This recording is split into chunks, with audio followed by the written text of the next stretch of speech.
guys, welcome back to my channel. I hope you all are doing well. Transitioning your wardrobe from winter to spring can be a lot of fun, but at the same time it can be a bit daunting. So in today's video I will be talking about some of the tips that will help you to transition your wardrobe without feeling overwhelmed. Now, I'm not going to say that I have come up with a very unique trick or something that no one has ever thought about or no one has even ever done it. No, all these tips are very common and very simple, but the only trick is to follow them step by step so that it will help you with the transition very smoothly, quickly and with style. So now, without wasting any time, let's jump into our first tip, that is knowing your spring weather. Now what I mean by that is that there's two types of spring weather. One is like a cold spring and the other one is like warm spring. So for example, where I live in Canada, here we have like usually spring is considered to be as like 3 months long. So for us it's like the first month is pretty cold. Second month is like kind of spring, the birds are chirping, flowers are blooming and everything. And the third month is like bam, it's like summer. So you really want to understand what kind of weather you will be having for the spring. So this will basically give you an idea if you want to have a wardrobe that has a bit of winter and spring clothes, or you just want to transition directly and completely to spring and summer wardrobe. Now the second step is decluttering your wardrobe or switching your wardrobe. Now before we do that, there's important steps that you need to do. First of all, you want to turn on something to listen. If you are kind of a person that you want to have something in your background, you want to have some kind of noise, then you can also listen to podcast or turn on any kind of show that you like. Do not watch anything that requires attention or something that you have never watched, otherwise you might just forget about your decluttering and just continue with your show. So do not do that. You can also watch any YouTube videos, podcast, or something that you can hear in the background. And then you also want to put on a timer. Now I personally find this hack to be very genius because it works every single time for me. Now I'm someone who loves to have kind of a timeline or like a deadline, so I know that I have to finish this task in certain period of time, and yeah, that works for me. So I like to put on a timer and I like to do it in a realistic way. So for me, for this type of section, I like at least 30 minutes and that's it for me. So I'll just put on the 30 minutes timer and that's it. If you feel that you may need more time, then just put 45 minutes, and I think that should be it if you have like a normal size wardrobe. And then you want to have at least 2 baskets, one for your maybes and the other one for your donation. And if you have anything to sell, then you can have a third one as well, but I think 2 should be it. Now before you start switching your wardrobe, you want to take it very slow, because whenever, like most of the time, or for most of the people, whenever you hear about decluttering or organizing your wardrobe, it kind of sounds very exciting, and because of that excitement we tend to take out all our clothes that we have, and then you start sorting them out. But this can get, it's a lot overwhelming, and that is something we do not want. So I like to divide them in 2 main categories, that is my clothes and then the other is like all my accessories and other random stuff. So for my clothes, I like to again divide them into my tops and blouses, my pants and bottoms, and my outerwear. So what I'll do is that outerwear are like the biggest one, so I like to take all my outerwear first, start sorting them out and see is there something that is going to be helpful for me for this season or no. If no, then I'll just take them out, and if yes, then I'll just keep it from in my wardrobe. Outerwears are something that kind of takes up a lot of space in your wardrobe, so dealing with them initially will kind of empty almost, for me I would say 30% of my wardrobe. So that's like a huge clear out in your wardrobe. So once you do that, you can take either your bottoms or your tops. I'll take my bottoms and I'll just start sorting them out. And now whenever you're doing that, you want to be very quick.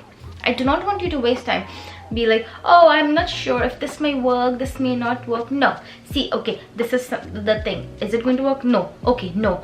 Is this going to work? Yes. Just be very quick. Don't spend too much time on it, because we kind of already know if that is something, if that's going to work for us or no. We just kind of think or kind of try to find an excuse to make it work.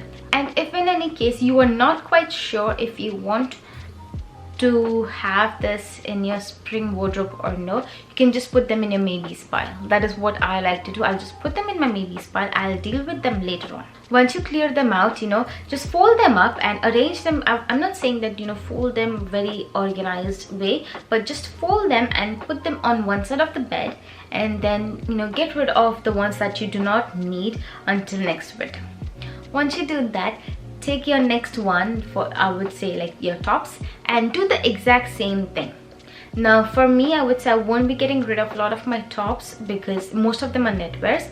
So at least my cashmere ones, or the one that are made of natural fibers, I won't be getting rid, because they are the ones that won't overheat my body if at all the temperature shoots up. So that is kind of very safe for me to have in my wardrobe, and I do not have to worry if the temperature drops or it shoots up.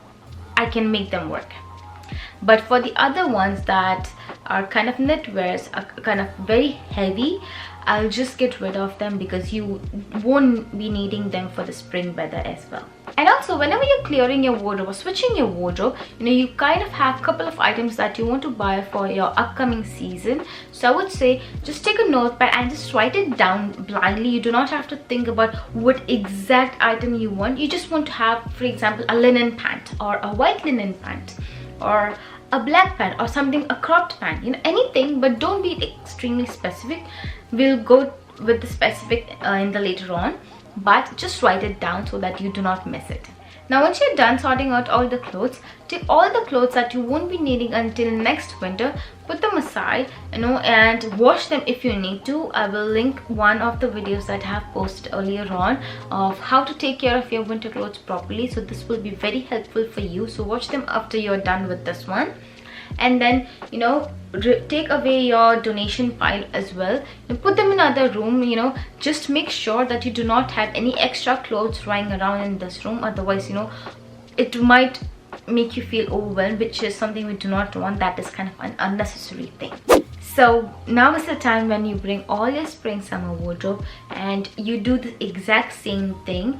Now if you can, you divide them into your pants and tops and your outerwear. No, you won't be having any kind of outerwear, so you will have just dresses, your tops and your pants. So just do that and sort them in the similar way. But now for this one, there's one important step that you want to do, and that is whenever you are sorting them out, or whenever you are trying to include them, say that you have this white top and you want to add them for your spring wardrobe, I would suggest try to wear them and see if that fits you or not.